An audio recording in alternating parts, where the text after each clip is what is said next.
Welcome. Family, Moviesbrief here. Today, I am going to explain a surreal black comedy dystopian film called The Lobster. Spoilers ahead, watch out, and take care.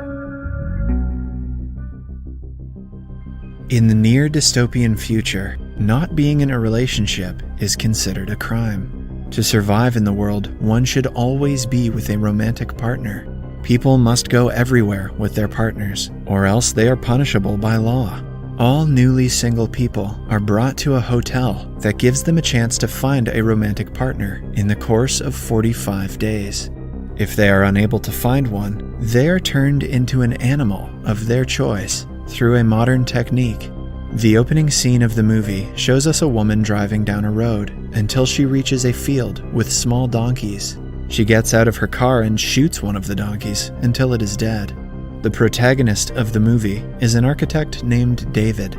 His wife has recently left him for another man, so he has been brought to the hotel to find another partner. David is with his dog, Bob, who used to be his brother, but was transformed for having no romantic partner. To check into the hotel, David signs a paper and is interviewed by a hotel staff member. According to the rules of dating, the couple should have a common defining characteristic.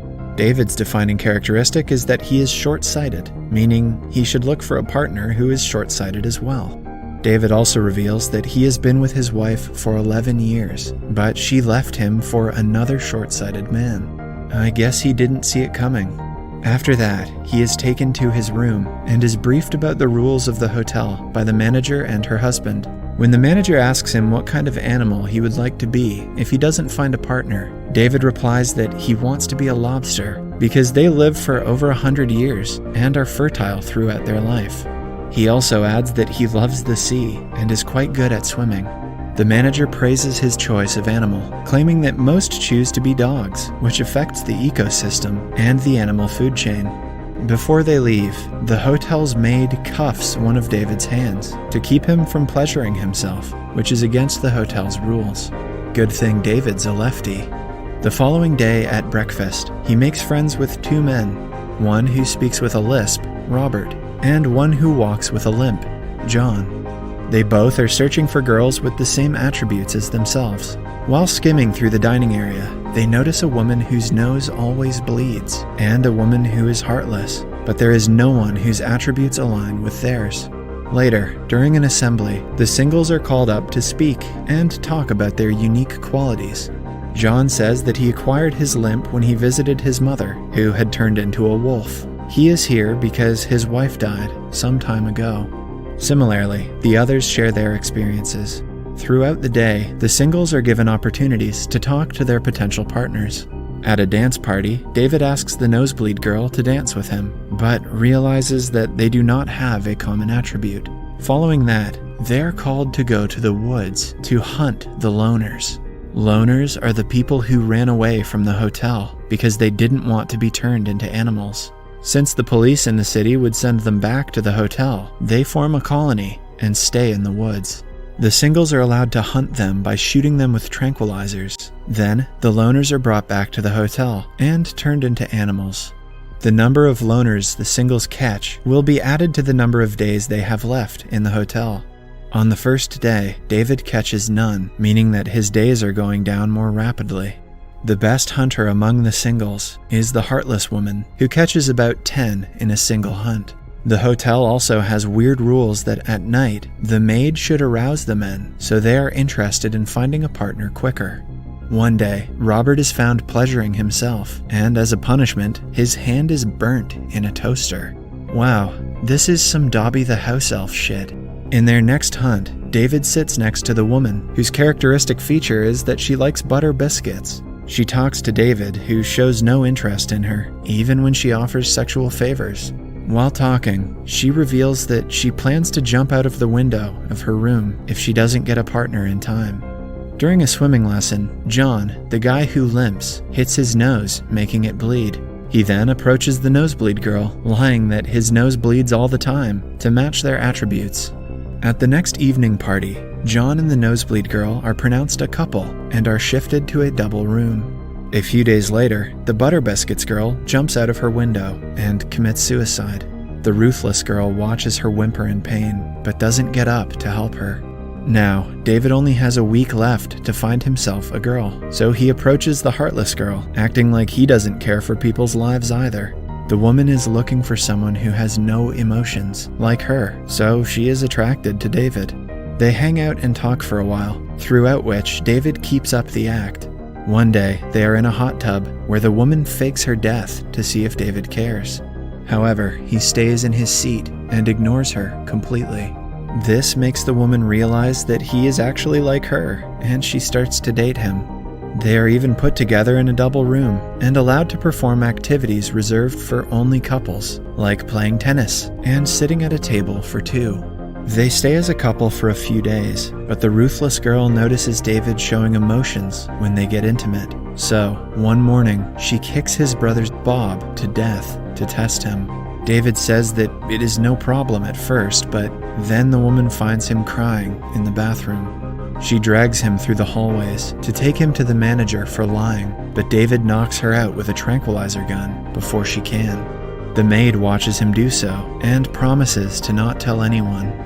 To take revenge for his brother, David thinks of kicking her in the stomach again and again, but settles to another plan. He and the maid get her to the transformation room and turn her into an animal. Following that, David runs away from the hotel once and for all. In the woods, he meets a group of loners and their leader. One might think he is finally with good people, but the leader is as ruthless as the hotel manager. She punishes the loners for having romantic or sexual relationships with each other. They also inform David that two people's lips were cut off a few days ago because they were flirting. After they explain the rules, he is welcomed to the group.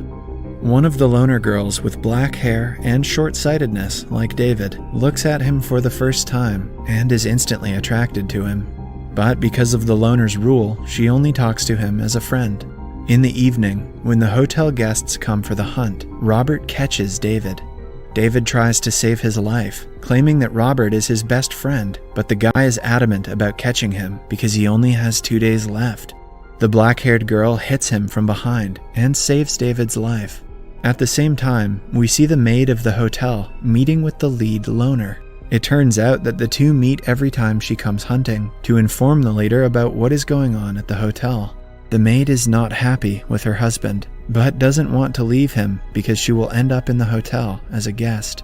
So, she and the leader are planning to attack the hotel and take over it. Once every month, two people from the loner's crew pretend to be a couple and go outside to the city to get food and other supplies. This time, the leader and her partner take the black-haired girl and David. In the mall, a police officer sees David alone and questions him about his partner, demanding a marriage certificate from him, but the dark-haired girl saves him from the man. Some days later, the loners finally get ready to attack the hotel. That night, they sneak inside with the maid's help and hold the manager and her husband hostage.